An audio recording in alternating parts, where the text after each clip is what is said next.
Hello everyone, my name is Sweety Badhalia and welcome to SB Academy classes। तो आज के इस video lecture में हम लोग डिस्कस करेंगे फ्रक्टोज के बारे में। ग्लूकोज के बारे में हम लोगों ने ऑलरेडी डिस्कस कर लिया है, ठीक है। तो अगर हम ग्लूकोज और फ्रक्टोज की बात करें तो ये दोनों क्या होते हैं, मोनोसेक्राइड्स। मोनोसेक्राइड्स मैंने आपको क्लासिफिकेशन में पढ़ाया था, मैंने बताया भी था आपको कि कार्बोहाइड्रेट्स को हम सेक्राइड्स भी कहते हैं। अगर हम इसका क्लासिफिकेशन करें तो हम इसको कैसे कैसे क्लासिफाई कर सकते हैं, मोनोसेक्राइड्स में, ओलिगोसेक्राइड्स में एंड पॉलीगोसेक्राइड्स में। तो मोनोसेक्राइड्स हम किसको कहते थे कि उनका हम फर्दर हाइड्रोलिसिस करके और उनको सिंपलर यूनिट में कार्बोहाइड्रेट की कन्वर्ट नहीं कर सकते। तो अब जैसे सुक्रोज है, तो सुक्रोज क्या है, सुक्रोज डाइसेक्राइड है यानी कि ओलिगोसेक्राइड है। जब हम सुक्रोज का हाइड्रोलिसिस करते हैं तो हमें और सिंपलर यूनिट कार्बोहाइड्रेट की मिल जाती है यानी कि ग्लूकोज एंड फ्रक्टोज। तो ग्लूकोज और फ्रक्टोज जो है हमारे वो मोनोसेक्राइड्स होते हैं, ठीक है, जिसमें से ग्लूकोज हम लोगों ने ऑलरेडी पढ़ लिया है और आज हम लोग किसके बारे में पढ़ने वाले हैं, फ्रक्टोज के बारे में। ग्लूकोज जो है वो एल्डोहेक्सोस होता था, मतलब उसमें 6 कार्बन होते थे जिसमें से एक होता था एल्डिहाइडिक ग्रुप। अगर हम फ्रक्टोज की बात करें तो फ्रक्टोज में भी 6 कार्बन होते हैं, बट इसमें एल्डिहाइड ग्रुप की जगह क्या होता है, एक कीटो ग्रुप, ठीक है। तो इसे हम कीटोहेक्सोस कहते हैं। तो देखिए मैंने यहां पर लिख रखा है fructose is an important ketohexose. Fructose की अगर बात करें तो वो इंपॉर्टेंट कीटोहेक्सोस होता है which is obtained along with glucose. Glucose के साथ हमें ये प्राप्त होता है, मिलता है by the hydrolysis of disaccharides like sucrose. It is also known as fruit sugar. Fructose जो है इसको हम क्या कहते हैं, फ्रूट शुगर भी कहते हैं, ठीक है। तो देखो अगर मान लो हम बाई चांस क्या करें, सुक्रोज लें और सुक्रोज का हम हाइड्रोलिसिस करें तो हमें क्या मिलता है, हमें मिलता है, एक मिलता है ग्लूकोज और एक हमें क्या मिलता है, फ्रक्टोज, ठीक है। सुक्रोज का मैंने फॉर्मूला आपको बताया था, क्या होता है, C12H22O11। कई बच्चे भूल जाते हैं कि भाई क्या कहते हैं सुक्रोज का फॉर्मूला क्या है। तो कुछ नहीं करना आपको बस ये बात ध्यान रखनी है, क्या बात ध्यान रखनी है कि सुक्रोज का हाइड्रोलिसिस जब हम करते हैं तो हमें ग्लूकोज और फ्रक्टोज मिलता है। और ग्लूकोज और फ्रक्टोज का फॉर्मूला तो सबको पता है, इनफैक्ट ग्लूकोज का तो सभी को पता है, C6H12O6। फ्रक्टोज का भी वही होता है। दोनों को जोड़ दो और दोनों को जोड़ के वाटर उसमें से घटा दो, आपको सुक्रोज का फॉर्मूला पता चल जाएगा। ये मैं उनको बता रही हूं जो बच्चे भूल जाते हैं, या मान लो कभी आपका प्रैक्टिकल का वाइवा चल रहा है, एक्सटर्नल आ गया और हम बहुत ज्यादा नर्वस हो जाते हैं कि और थोड़ा सा स्ट्रेस में आ जाते हैं तो हम श्योर नहीं होते। तो श्योरिटी के लिए आप कैसे चेक कर सकते हैं, दोनों को ऐड कर दो, क्या हो जाएगा, कार्बन यहाँ पे भी 6 है, यहाँ पे भी 6 है, 12। हाइड्रोजन यहाँ पे 12 है, यहाँ पे 12 है, टोटल हो गए 24। ऑक्सीजन यहाँ 6 है, वहां 6 है, टोटल कितने हो गए, 12। वाटर घटा दो। वाटर क्यों घटा रही हूं, क्योंकि जब हाइड्रोलिसिस किया था तो वाटर इसमें ऐड हुआ था। तो अब इन दोनों को जोड़ के वाटर हटाएंगे तो ये मिल जाएगा, ठीक है। तो अब देखो कार्बन तो 12 के 12 ही आ गए, हाइड्रोजन 24 थे, 24 में से 2 घटा दिए, कितना बचा, 22। ऑक्सीजन 12 थे, 1 घटा दिया, 11। तो आ गया ना यही फॉर्मूला सुक्रोज का, ठीक है।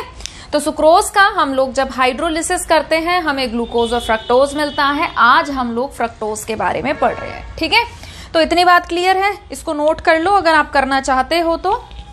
नहीं करना चाहते तो कोई दिक्कत वाली बात नहीं है, आगे बढ़ते हैं, ठीक है। उसके बाद नेक्स्ट जो हमारा टॉपिक है वो है स्ट्रक्चर ऑफ फ्रक्टोज। फ्रक्टोज के अगर हम स्ट्रक्चर की बात करें तो आप देख भी सकते हैं इसका मॉलिक्यूलर फॉर्मूला जो है वो क्या होता है, H12O11 होता है। और मैंने आपको बताया कि क्या है ये, कीटो ग्रुप होगा और हेक्स मतलब कि कितने कार्बन, 6 कार्बन। तो मैं 6 कार्बन यहां पर लिख रही हूं, 1 2 3 4 5 और 6। अब आप खुद सोचो, अगर हम कीटोन की बात करें तो कीटोन कभी भी टर्मिनल पे हो सकता है, एंड पे हो सकता है। कीटोन का मतलब ही क्या है कि जो आपका कार्बोनिल ग्रुप है उसके लेफ्ट और राइट दोनों में कार्बन हो। ऐसा तो कभी हो नहीं सकता। एल्डिहाइड में तो देखो क्या होता है, मस्ट है कि एक जगह हाइड्रोजन होगा, इधर कार्बन है, तो पता है कि वो कार्बन के एंड पे बन सकता है, चेन के एंड में एग्जिस्ट कर सकता है। पर कीटोन में तो कंडीशन क्या होती है कि कार्बोनिल ग्रुप के लेफ्ट में और राइट में कार्बन होना चाहिए। तो इतनी बात तो कंफर्म है कि आपका जो कीटो ग्रुप है वो फर्स्ट पे तो नहीं होगा, ठीक है। तो इसमें जो फ्रक्टोज की बात करते हैं, कार्बोनिल ग्रुप हमारा जो है सेकंड कार्बन पर होता है, और ये चीज भी स्टडी की गई है। ऐसा नहीं है कि हमने हमारा मन किया तो हमने सेकंड कार्बन पे लगा दिया, ऐसा नहीं है। एक्सपेरिमेंटल स्टडीज से हमको पता चलता है। फिर उसके बाद अगर हम बात करें तो ऊपर याद कैसे रख सकते हैं, मैं आपको याद रखने का एक तरीका बता रही हूं कि आपने ऊपर लिख लिया अल्कोहल, नीचे भी आप लिख दो CH2OH अल्कोहल, ठीक है। बाकी तो आपको पता ही है। अब क्योंकि कार्बोहाइड्रेट है तो कार्बोहाइड्रेट क्या होते हैं हमारे ऑप्टिकली एक्टिव पॉलीहाइड्रोक्सी कंपाउंड्स। तो ऊपर क्या है CH2OH, नीचे भी क्या है CH2OH। अब इसमें नीचे के जो बाकी के दो कार्बन है यहाँ पे राइट में लगा दो OH, इधर लगा दो HH, और यहाँ पे आप लगा दीजिए H और OH, ठीक है। मेरे साथ साथ याद करते रहो। फ्रक्टोज का क्या स्ट्रक्चर बन सकता है, देखो 6 कार्बन बनाए,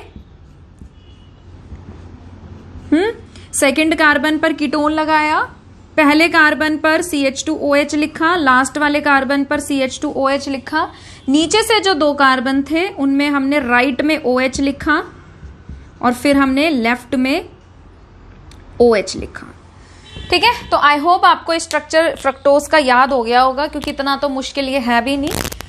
बस मैंने दोबारा आपको इसलिए बताया है ताकि आपको ध्यान रहे, ठीक है। अब देखो अगर हम नंबरिंग की बात करें, मैं नंबरिंग भी कर देती हूं।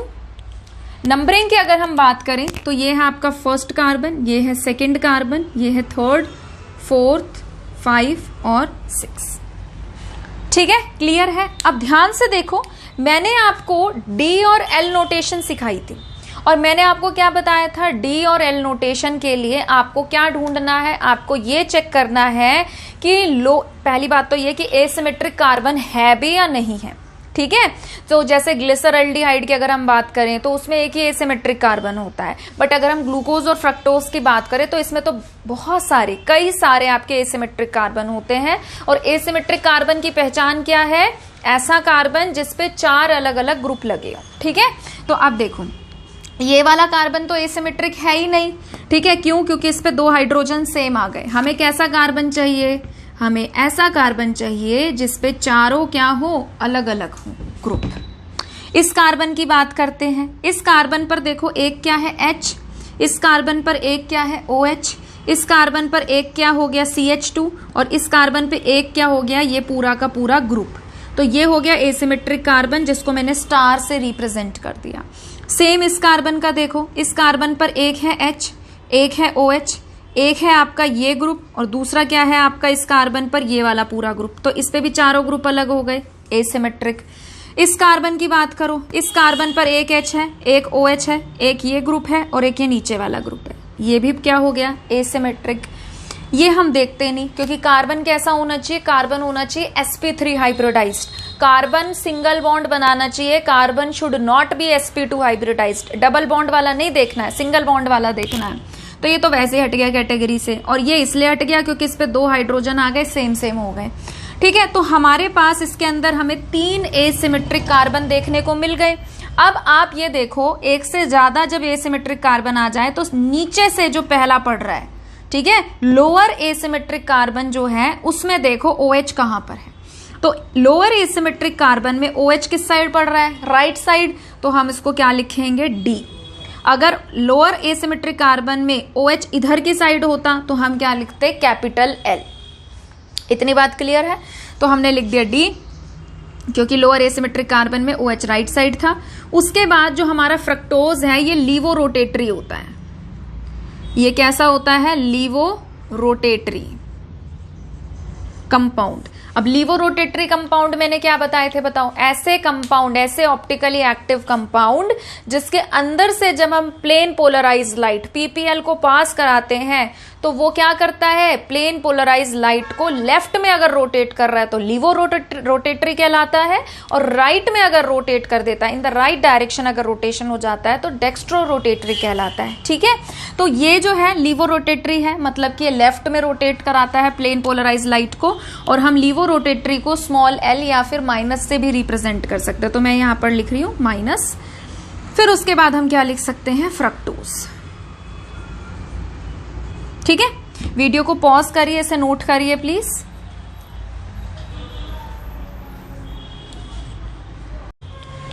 ठीक है, तो आई होप आपको यहाँ तक की कहानी समझ में आ गई होगी कि भाई हम लोगों ने कैसे फ्रक्टोज के बारे में डिस्कस किया। अब आगे बढ़ते हैं। अब हम लोग ये चीज डिस्कस करेंगे कि फ्रक्टोज जो है वो भी ग्लूकोज की तरह साइक्लिक फॉर्म में एग्जिस्ट करता है। ग्लूकोज के बारे में हम लोगों ने पढ़ा था ना कि 2 साइक्लिक स्ट्रक्चर बनते हैं, अल्फा और beta. In the same way fructose के अंदर भी 2 साइक्लिक स्ट्रक्चर बनते हैं, अल्फा और बीटा। ठीक है, तो कैसे बनते हैं वो भी अभी हम लोग देख लेंगे। तो देखो क्या लिखा है फ्रक्टोज के बारे में, it also exist in 2 cyclic form. 2 cyclic form में फ्रक्टोज एग्जिस्ट करता है, which are obtained by addition of OH at C5 to the carbonyl group. ठीक है, तो जो 5th कार्बन का OH है वो अटैक करता है कार्बोनिल ग्रुप के ऊपर, रिंग बनती है। जो रिंग बन रही है वो 5 मेंबर की रिंग बन रही है, जिसे हम फ्यूरानोज कहते हैं। फ्यूरानोज क्यों कहते हैं, क्योंकि वो होमोलॉग है किसका, फ्यूरान का। ठीक है, सॉरी एनालॉग है, होमोलॉग नहीं एनालॉग है। होमोलॉग का मतलब क्या होता है, सेम फैमिली। ठीक है, एनालॉग का मतलब क्या है कि उसी की तरह। तो एनालॉग होता है फ्यूरान का, which is a 5 membered cyclic structure. 5 member की साइक्लिक कंपाउंड बनता है, साइक्लिक स्ट्रक्चर बनता है with 1 oxygen and 4 carbon atom, जिसमें 1 ऑक्सीजन और 4 कार्बन एटम होते हैं। ठीक है, ये तो फ्यूरान का है, ये फ्रक्टोज का साइक्लिक स्ट्रक्चर नहीं है। तो अभी मैं बताती हूं कि कैसे बनता है। पहले मैं रफली आपके लिए यहां पे बना दूं कि फ्रक्टोज जो है, मैंने आपको क्या बताया था, 6 कार्बन लिख लो। ठीक है, पहले पे CH2OH लगा दो, लास्ट वाले पर CH2OH लगा दो, सेकंड पर OH, नीचे से 2 कार्बन है उन पे OH लगा दो, और फिर यहां पर HOH। ठीक है, इतनी बात क्लियर है आप सभी को। अब आपको क्या पता है, आपको ये बात पता है कि कार्बन और ऑक्सीजन में ज्यादा इलेक्ट्रोनेगेटिव कौन होता है, ऑक्सीजन। इलेक्ट्रॉन नेगेटिविटी कितनी होती है, 3.5। तो ऑक्सीजन जो ज्यादा इलेक्ट्रोनेगेटिव है, इलेक्ट्रॉन डेंसिटी को अपनी तरफ खींच रहा है, जिसकी वजह से पार्शियल नेगेटिव चार्ज आ रहा है, और कार्बन पे कैसा चार्ज आ रहा है, पार्शियल पॉजिटिव। तो अब इसकी अगर मैं नंबरिंग कर दूं 1 2 3 4 5 6, तो 5th नंबर का जो कार्बन है जिसपे OH है वो अटैक कर रहा है। वो क्या कर रहा है, अटैक कर रहा है। ठीक है, आपको पता है ना ये बात, मैंने ऑर्गेनिक में पढ़ाई भी हुई है। Lone pair with minus sign, lone pair, double bond, triple bond, intermediate, plus sign. तो जो लोन पेयर होता है वो प्लस पर अटैक कर सकता है, ऊपर से नीचे आप अटैक कर सकते हो, नीचे से ऊपर आप अटैक नहीं कर सकते। तो 5th नंबर का जो कार्बन है उसका ऑक्सीजन इस कार्बन पर अटैक कर रहा है, और डबल बॉन्ड सिंगल में चेंज हो रहा है। ठीक है, अब ध्यान से सुनो, मैं रफ कर रही हूं अभी, ये रफ वर्क है मेरा। ठीक है, अब ध्यान से सुनो। ऊपर क्या है, CH2OH, फिर उसके बाद क्या है, कार्बन। यहां पे अब ये सिंगल बॉन्ड में चेंज हो गया, थोड़ा सा ऐसे लिख देते हैं। ठीक है, 4 इलेक्ट्रॉन तो पहले से ही थे, एक बॉन्ड टूटा तो इसके भी 2 इलेक्ट्रॉन ऑक्सीजन पे आ गए, तो 6 हो गया। ऑक्सीजन ने इलेक्ट्रॉन एक्सेप्ट करे हैं, इसलिए माइनस का साइन।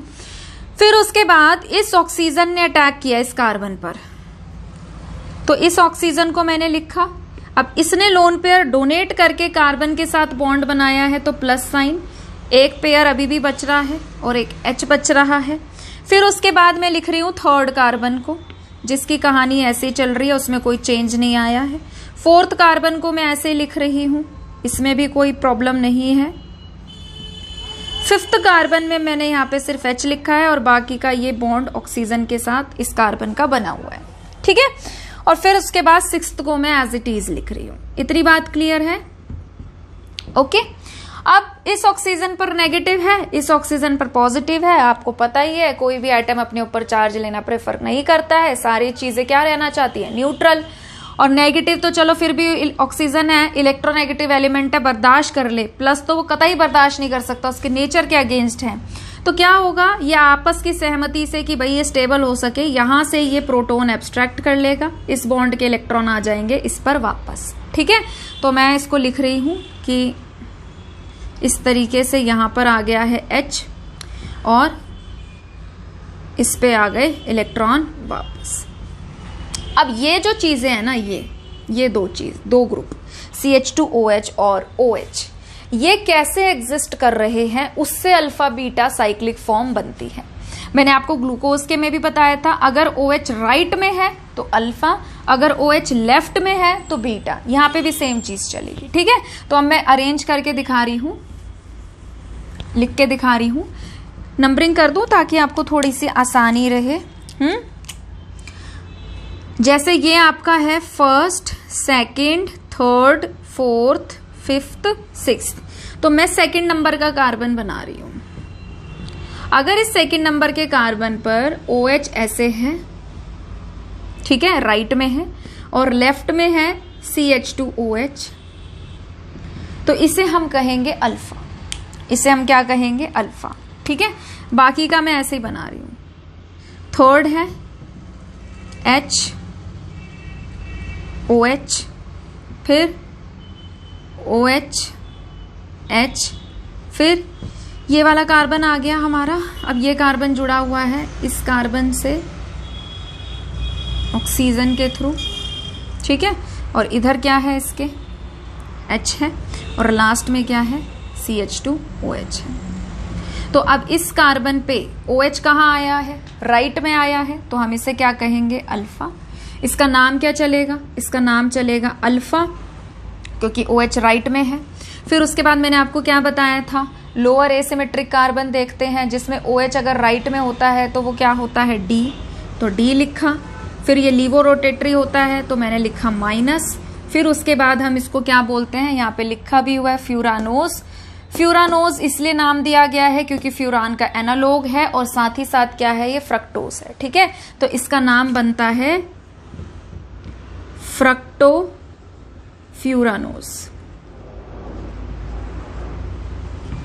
ठीक है।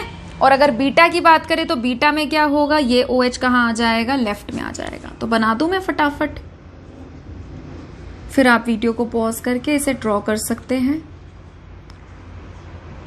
ये बहुत आसान चैप्टर है, मतलब ना आप बस थोड़ा सा अगर अटेंशन पे करो ना, ये आपको बहुत अच्छे मार्क्स दिला सकता है। ऐसे चैप्टर्स में तो आपको बिल्कुल मार्क्स कटवाने ही नहीं हैं।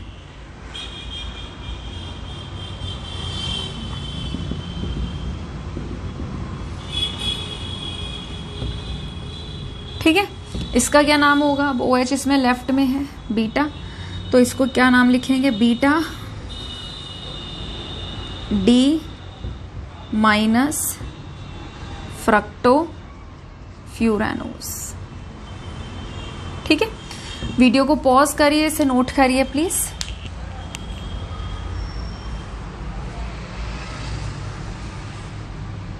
ठीक है, नोट कर लिया।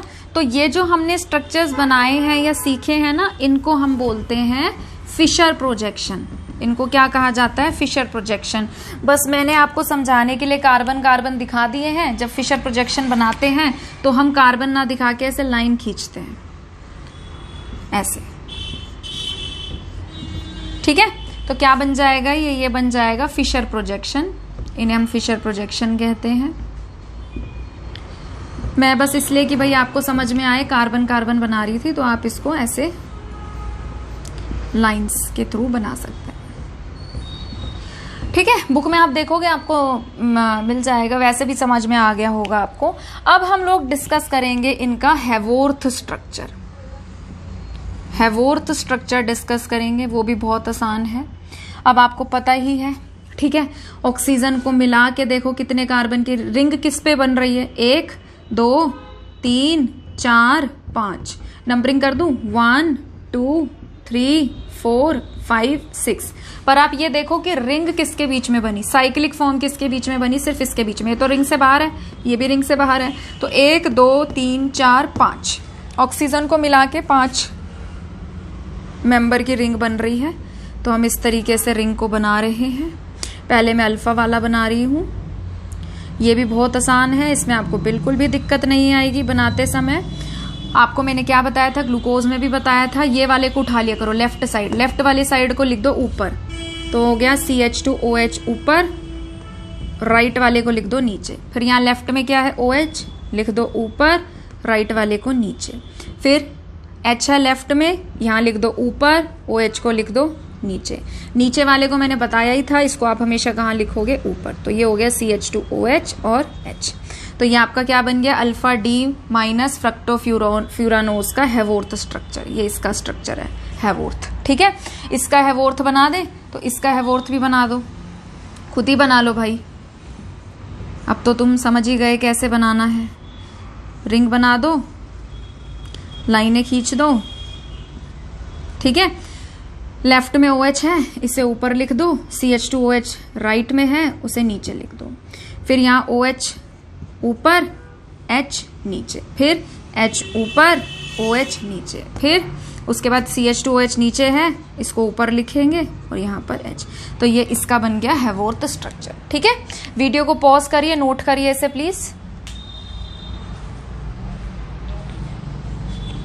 अच्छा, मैंने अभी देखा, एक्चुअली वो दिख नहीं रहा है, फ्रेम से बाहर जा रहा है। मैं ऊपर बना देती हूँ, वैसे आप समझ ही गए होंगे बट फिर भी कोई बात नहीं।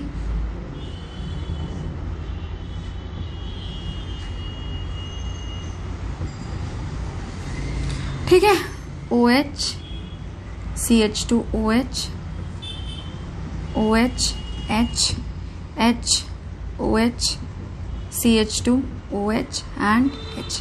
ये इसका है, ठीक है। ओके, नोट कर लीजिए।